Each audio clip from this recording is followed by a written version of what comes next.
Dawn in Kansas 407 isn't golden, it's emerald. The first rays of sunlight refract on the agricultural towers, and millions of leaves open simultaneously, as if the entire city were breathing. The air smells of chlorophyll and ozone.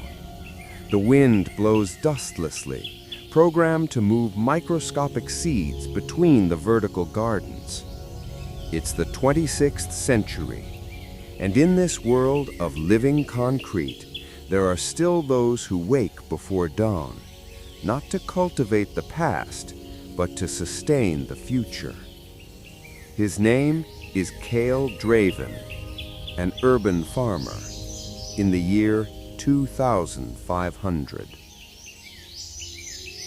In the future, farmers won't have their hands dirty with soil. They program the land. Seeds are genetic codes. Soils are living biostructures. And planting is an orchestra of biotechnology and human intuition. But even with all the automation, Cale's role remains the same as that of farmers millennia ago, to understand the rhythm of life. He doesn't just plant food, he plants permanence. The 25th century marked the end of agriculture as we knew it. The great ecosystem collapse of 2190 rendered 78% of the planet's soil barren. Forests died, the sea turned acidic, and former rural areas were swallowed by digital deserts. But humanity, as always, reinvented farming. Agrarian metropolises were born, self-sustaining cities designed to generate oxygen, food, and energy in the same space. Kansas 407 was the first. Today, 200 years later, it is home to more than 30 million people and produces 70% of its own food within urban boundaries. Urban farmers are the new ecological nobility. They don't live off the land, they live with the land. 5 a.m. Cale's day begins with biological synchronization. His internal clock is connected to sunlight through the rhythm of harmony, a system that adjusts heartbeats to plant photosynthesis. As he feeds on a bright green extract, a coffee of the future made from chlorophyll and algal protein, the greenhouses come to life. Each plant has an individual quantum field, and the farmer adjusts it with specific sound waves. Cale's main tool isn't a shovel, it's a neural tuning fork. With it, he taps the crop, and the crop responds. In the 26th century, agriculture is a form of music, and every morning is a living concert. At noon, solar heat is maximized. Agricultural towers convert light into food energy. Cale oversees Sector Delta 9, a 200-meter-high suspended vegetable garden. Hybrid fruits grow there: energy apples, luminous tomatoes, liquid calcium leaves. Each plant has a memory sensor. Each sensor has a genetic history.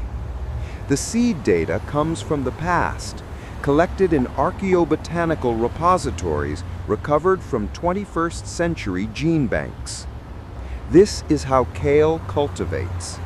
Each fruit is a restored piece of ancient earth. In the world of 2500, eating is a communal act. Solar banquets take place outdoors when the city enters energetic harmony. Cale and other farmers deliver fresh produce to public nutrition centers. There, the food is prepared by algorithmic chefs, but seasoned with human memories, sensory simulations that reproduce the emotional flavor of ancient meals. The seasonings of the future are not chemicals, they are memories. When the sun sets, farmers return to their origins. In subsurface zero, there is the primordial ground, a fragment of the planet before climate change. Kale places his hands on the real Earth. For the first time that day, he feels something unprogrammed. This is where farmers renew their connection with the past, an ancestral gesture repeated for millennia among civilizations that once also feared losing their soil. Kale closes his eyes and listens to the sound of the earth. Yes, it still speaks. Since 2470, science has recognized the biological memory of soil, microtraces of information contained in organic molecules of ancient Earth.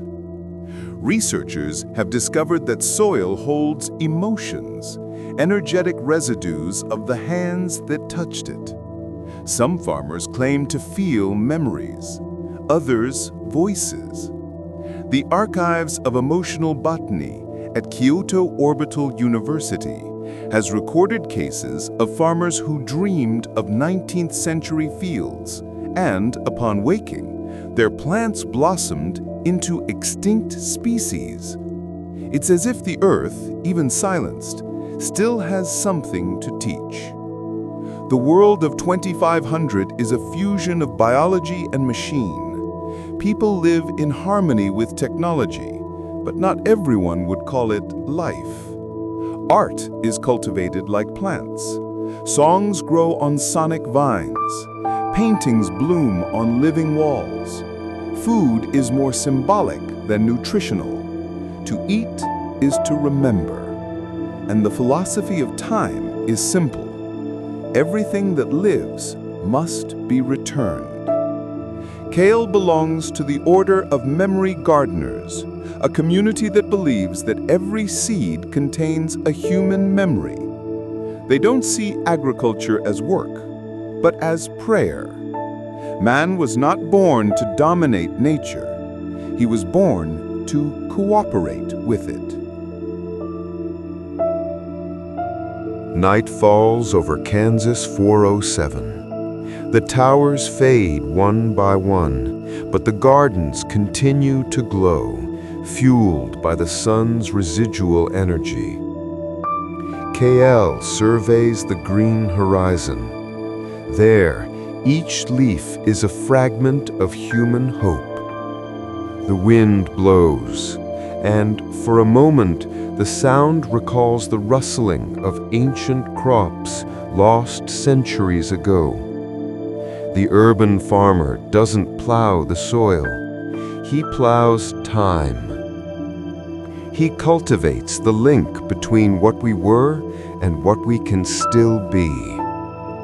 In a world of metal and light, he plants the impossible, life. In the year 2500, the urban farmer is the keeper of the earth's pulse. As long as there is someone willing to tend what grows, humanity will continue to flourish. Because the future only exists where there are still those who plant hope.